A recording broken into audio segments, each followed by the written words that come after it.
हम आज के सबसे इम्पोर्टेंट टॉपिक की तरफ हम आगे बढ़ रहे हैं। आइडिया की मैनेजमेंट से हमने बातचीत की है।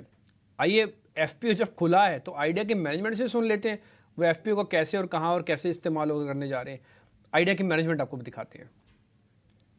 आप इतना बड़ा फंड रेज किया है, कंग्रेचुलेशन पहली बात तो आपको, क्योंकि आप बेस्ट ग्लोबल इन्वेस्टर्स लेके आए हैं। डोमेस्टिक इन्वेस्टर्स में आप म्यूचुअल फंड्स बेस्ट नेम्स हैं। सबसे बड़ा आपने जो इन्वेस्टिंग आर्ग्यूमेंट उनके सामने पेश किया जिसकी वजह से आपको इतने अच्छे एंकर मिले हैं और रिटेल का भी अच्छा रिस्पॉन्स है, वो क्या था? देखिए, मैं आपको थोड़ा स्टेप बाय स्टेप बताऊं इन शॉर्ट। सबसे पहले इंडिया में telecom industry, what is the potential. Everybody understands कि सभी को ये लगता है कि भारत में ग्रोथ की जो टेलीकॉम इंडस्ट्री में है, बिकॉज हमने 3 साल तो इंडस्ट्री का रेवेन्यू कम होते हुए देखा है, तो अब पिछले 4 साल से बढ़ रहा है, बट बहुत रूम है इसको आगे ग्रो करने की। तो इंडस्ट्री का लोग पोटेंशियल देखते हैं। आज इंडस्ट्री का स्ट्रक्चर देखते हैं तो सब समझते हैं कि यहाँ पे आज खाली 3 प्राइवेट ऑपरेटर्स हैं, और सरकार ने भी कई बार ये बोला है कि उन्हें हेल्दी कंपटीशन चाहिए इस सेक्टर में, और एट सम लेवल दे से कि 3 हेल्दी प्राइवेट ऑपरेटर्स चाहिए। उससे उनको कॉन्फिडेंस आता है। और सबने पहले ये देखा हुआ है कि एजीआर जजमेंट के पहले और मर्जर के पहले जब कुछ चैलेंजेस ये नहीं थे, तब दोनों वोडाफोन और आइडिया जो अलग अलग कंपनीज थी उनका मार्केट परफॉर्मेंस हमेशा अच्छा रहा है। आप कस्टमर सर्विस के हिसाब से देखें, मार्केट शेयर ग्रोथ के हिसाब से देखें, तो एक जो फंडिंग का कॉन्स्ट्रेंट था उसके कारण ग्रोथ नहीं हो पाई है। और मुझे ये लगता है कि हमारे इन्वेस्टर्स को ये विश्वास है कि फंडिंग के साथ जो इन्वेस्टमेंट होगा, ये कंपनी वापस ग्रोथ की तरफ जाएगी। हाँ, हमारे केस में ये ज़रूर है क्योंकि हमारी गवर्नमेंट ऑब्लिगेशन ज़्यादा है, उसमें गवर्नमेंट का सपोर्ट हमेशा एक इम्पॉर्टेंट है और जो अभी तक हमें मिलता रहा है।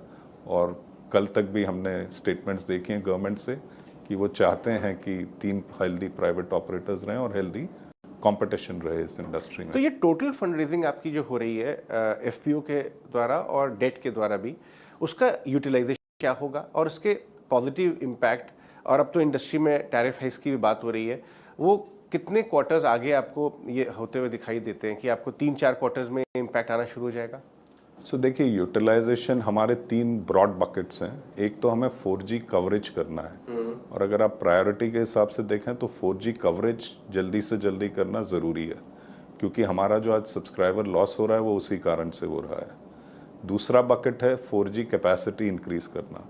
ये जो इन्वेस्टमेंट है, जैसे जैसे ट्रैफिक बढ़ेगा, डिमांड बढ़ेगी, तो वो होगा। तीसरा है हमें 5G रोल आउट करना है। तो 5G रोल आउट के लिए तो, और हमने जो अपने RHP में डिटेल्स दिए हैं कि इसमें से जो प्रोसीड्स हैं उसमें से टोटल करीब 12,750 करोड़ केपेक्स के लिए है, 2,175 करोड़ स्पेक्ट्रम के लिए है। और वो अगर आप केपेक्स देखें, पहली बात तो ये है कि वो सारा केपेक्स नहीं है, वो इस एफपीओ में से क्या केपेक्स होगा। ओवरऑल केपेक्स प्लान हमारा ज़्यादा है जो आर्ट फंडिंग में से भी आएगा, बट उसमें करीब करीब ऐसा है कि 12,750 में से 5,720 करोड़ 5G के लिए है, और बाकी जो 7,000 करोड़ है वो करीब करीब आधा 4G कवरेज के लिए और आधा 4G कैपेसिटी के लिए है। तो एक हमारा होलिस्टिक इन्वेस्टमेंट प्लान है जिसके बेसिस पे हम लोग इम्प्रूव करेंगे परफॉर्मेंस। जहाँ तक प्राइसिंग का सवाल है, उसमें मैं आपको एक स्पेसिफिक गाइडेंस तो नहीं दे सकता हूँ, पर ये बता सकता हूँ कि आज इंडिया में जो आरपू है वो हमारे जो बड़ी कंपेरेबल इकोनॉमीज़ हैं उनमें सबसे कम है। आज की तारीख में इंडिया में करीब $2.1 का आरपू है, जबकि China comparable population size is similar, उसमें $6.5 है, तो हम उससे 1/3 से भी कम है।